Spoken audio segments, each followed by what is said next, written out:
Ya sudah tak maafkan kan. Saya kan orang baik jadi gampang maafkan. Ya ngatur ya dosa lagi udah. Ya ini jelas ya. Jadi ada 3 kelompok tadi ya. Jadi kalau jenengan sama orang yang tegas nahi mungkar atau apalah, ya mulai dulu ya ada wa ilaman yakhlidul bukhdolah wa yudhirul tadi apa ilaman yakhlidul qawla alaih wa yudhirul bukhdolah, itu mulai dulu ya ada.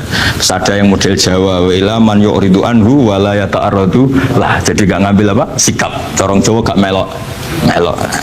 Terus yang ketiga ini yang cerita Wali Songo, ya kita tidak menangi Wali Songo tapi sudah mutawatir lah kalau cerita-cerita Wali Songo itu nggak pernah negur orang, nggak pernah apa, tapi bisa merubah. Ini yang mahal kan bisa merubah.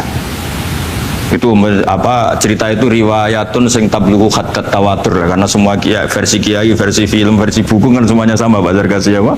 Enggak, semuanya menceritakan sama kalau Wali Songo itu tidak main kekerasan tapi merubah. Kalau orang-orang yang terlalu liberal kan ya orang rubah, malah tadi seneng aja kalau ini semua orang pakai hijab ribet. Itu yang ribet kalau sampai ganti niatnya gitu. Ribet gak punya pandangan tadi loh pada perhitungannya itu, ribet kalau perhitungannya gitu. Ya ini jelas ya.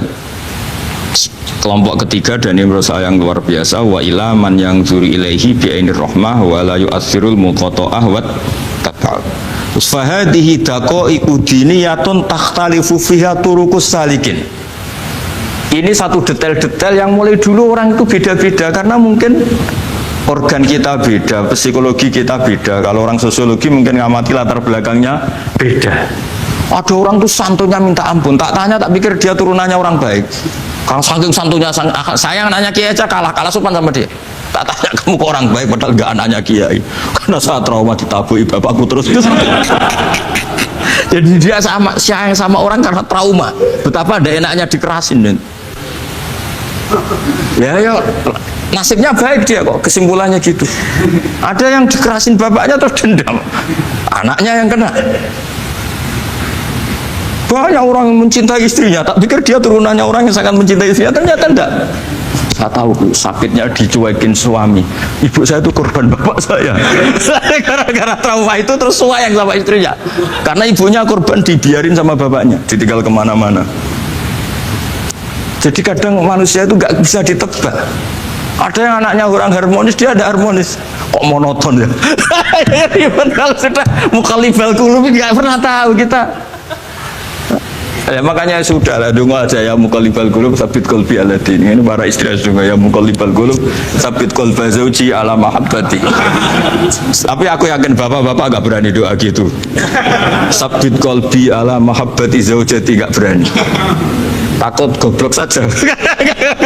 Kayaknya monoton tadi. Ya. Ya jadi jelas ya, ini masalah-masalah yang nggak mungkin ada kesepakatan ya. Ini jelas fahadihi daqaiqu diniyah takhtalifu fiha turuqus salikin.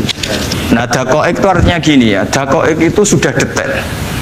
Dikoh, daqaiq jamaknya daqiqah, dikoh itu detail. Bukan daqaiq bahasa Arab sekarang artinya menit. Oh daqiqah, daqaiq ada menit barang ini apa dari ini maksudnya dari kata dikoh apa? Detail. Detail itu maksudnya gini. Saya beri contoh ya, semoga contoh ini tidak menyinggung siapapun ya, karena ini murni contoh. Misalnya ini ada warung kopi ya, warung kopi itu dijaga orang cantik, ramah. Terus ini itu dijaga orang solihah tapi judes. Sini boleh utang, ini nggak boleh utang. Ini contoh gampang saja, contoh yang awam saja, model goblok saja lah. Kita ngaji model awam saja. Terus kamu orang netral, maksudnya netral ya tidak soleh-soleh banget, ya tidak fasik-fasik banget. Ya kayak kelas-kelas gini kan nggak soleh-soleh banget, ya nggak jelas lah bahasa pasnya itu nggak jelas. Kalau bahasa Qurannya wa akhiruna atarafu bidunubihim kholatu amalan solihah wa akhara. Delok kiai ya gelem, delok wedok ya gelem. Konser ya teko, pengajian ya teko, ini jenis kholatu amalan solihah wa akhara saya. Jadi Quran sudah gambarkan. Makanya kelompok kayak kamu itu termasuk kelompok yang dibayangkan Quran. Tapi ya itarafu bidunubihim, kalau malam ya istighfar, astagfirullahaladzim. Sudah pas lah gambaran Quran itu pas, sudah kamu partainya itulah jelas sudah. Kan kita nggak mungkin partai wa minhum sabiqum bil khairati bin anda lah. Ambunin ndak kelihatan. Kalau kalian sudah wali pasti saya tahu, kan ada daftarnya. Wali itu ada daftarnya, ada anggotanya, ada apa? Ada membernya ya, betul ya. Ya saya ulang lagi ya. Ini solihahnya, solihah itu ya solihah lah. Ini misalnya orang ya gitulah. Saya tidak mengatakan sampai nyun sewu orang nakal, enggak. Pokoknya ini solihah banget, ini biasa misalnya. Terus tapi ini ramah, sudah ramah boleh utang. Cantiknya sama, kamu jangan bayangkan cantiknya sama. Cantiknya sama atau jeleknya sama. Kemudian ini boleh ngutangi saja, servisnya boleh ngutangi saja. Itu kira-kira kamu marung kemana? Ke sini kan? Yang boleh utang kan? Karena al-insan abdul ihsan. Nah di sini juga sama. Jangan-jangan anak-anak muda itu suka jagongan di gardu di tempat orang nakal karena ada kopi gratis, boleh nyetel tip bebas. Sementara sowan ke orang soleh harus banyak etika, banyak tatanan. Nah jangan-jangan mereka agak tertarik kita di sini ihsan, merasa dapat baiknya si yang punya rumah, di kita enggak. Nah, di sini sirnya kenapa kiai alim itu sama anak-anak muda subuyon santai. Itu awal dakwah itu karena manusia itu pasti al-insan abdul ihsan. Manusia itu budaknya kebaikan. Makanya kenapa kiai Jawa itu suka nyuwun sewu mayoran, suka makan-makan. Itu bukan terus buat takok iku sunah Rasul piye dalile piye. Ini urusan dakoek, sesuatu yang hitung-hitungannya sudah jelimet. Bukan tekstualis, ini sudah jelimet. Jangan sampai di tempat orang-orang nyun sewu yang kurang baik itu makan-makan mayoran, ketemu wong soleh mentuk ijazah weh. Kon maca ngene, kon maca ngene kan mesti. Nah ini cerita aja, kamu gak, makanya saya bilang enggak perlu nyinggung siapa, ini teori. Dakoek itu. Nah, tapi kalau bawaannya orang soleh itu rileks. Bapak saya itu saya menyaksikan, setiap sama tamu itu guyon. Tamu belum duduk aja mesti ibu dibilangin kon gak nomam. Karena tamu zaman dulu itu memang sering gak kelar marung. Tamu saya guys, apa mertamu senang hotel, mangan sih ribet malah. Nah, kalau al-insan abdul ihsan, jangan-jangan orang kesini itu Allah nyalakan kita karena kita salahnya kurang ihsan.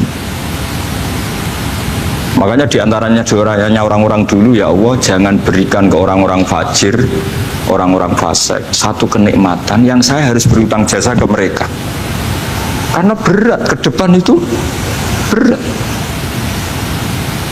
Jadi jangan-jangan kita dakwah tidak mandi itu kurang kompetisi lah istilahnya. Nah makanya Wali Songo itu sikapnya simpati. Ya tadi, makanya terus guyonan di dunia sufi, meskipun guyonan itu masuk akal. Kok tidak marung yang solihah, kok marung yang nggak solihah? Kalau yang ini senyum, ini merengut. Nah, di sini pentingnya senyum. Meskipun fikih berfatwa senyum itu sunat, saya ulang lagi, fatwa fikih formal itu kan senyum itu sunat. Tapi ada surah yang senyum itu wajib. Ya tadi misalnya kamu kalau jadi kiai senyum orang ngaji ke kamu.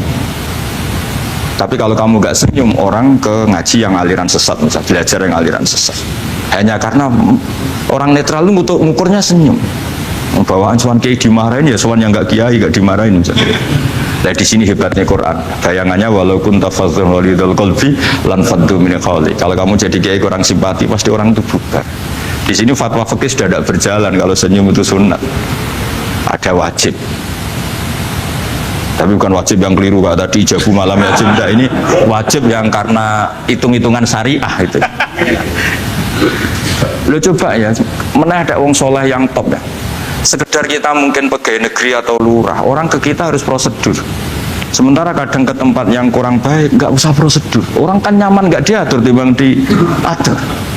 Bawaan gitu saja sudah membatasi akses kebaikan kan? Jadi lepas dari kita tidak bisa melakukan, tidak apa-apa. Ini kan kita fair secara ilmiah, hitung-hitungannya gitu. Dakoek itu kira-kira hitung-hitungannya begitu. Makanya kiai-kiai yang dulu itu meskipun dalamnya dibatasin karena kiai juga butuh istirahat, butuh macam-macam.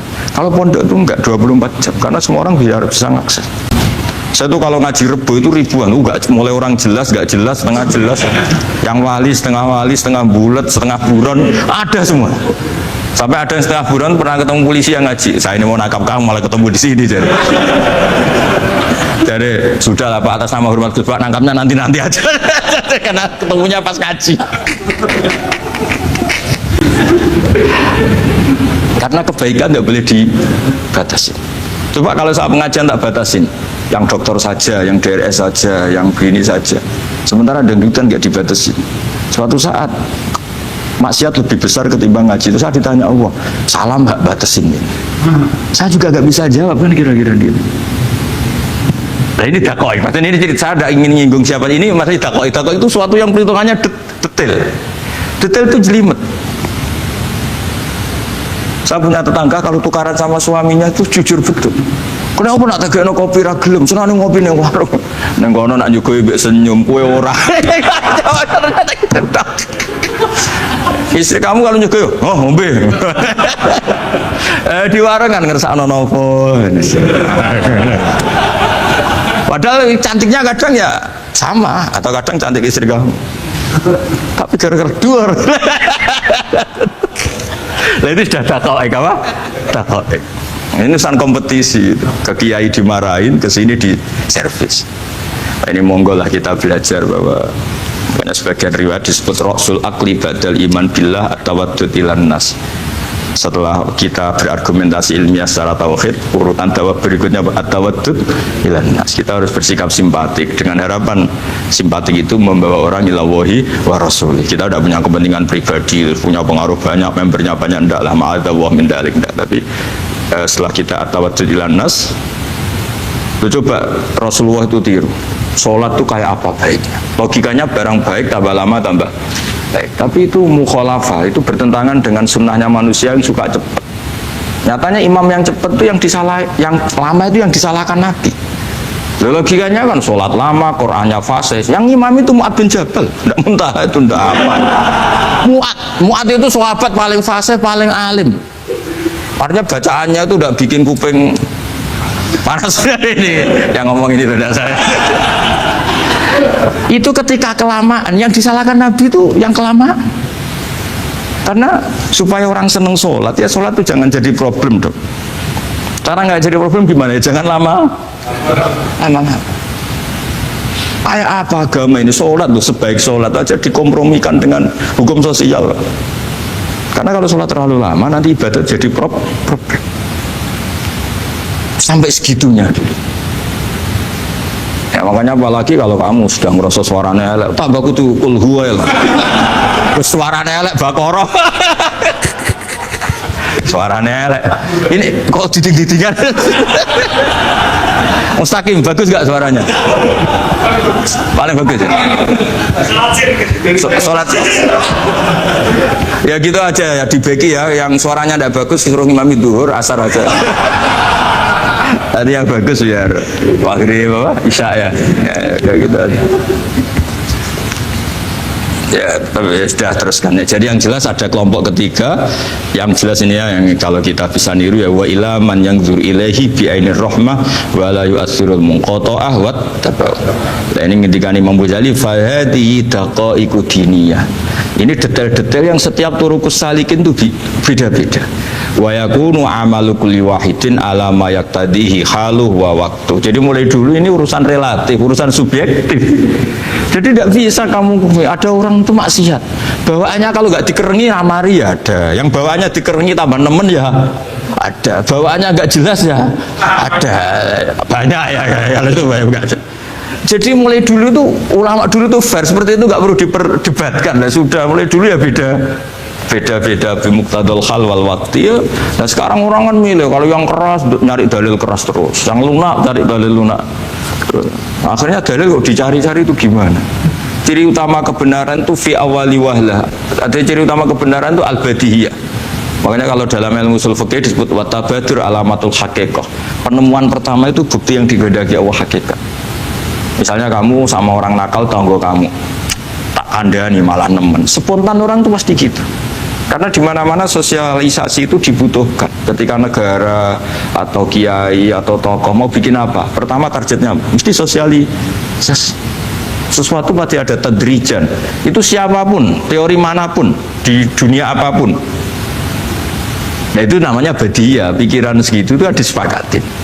Nah kita kalau langsung marah, langsung mengusir, itu tidak pikiran badiyah yang konsensus.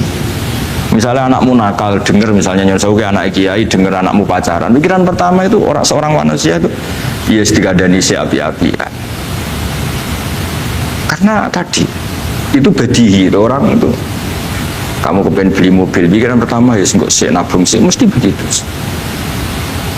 Jadi ya pasti begitu lah. Itu kalau kamu mengukur mana yang benar tuh at-tabadur alamatul haqiqah. Kalau kamu ngaji usul fikih itu kan at-tabadur alamatul haqiqah. Karena konsensus lah, agama ini fitratallahi allati fataran nasa 'alaiha. Jadi nggak mungkin lah kita ingin sesuatu kemudian tidak berproses.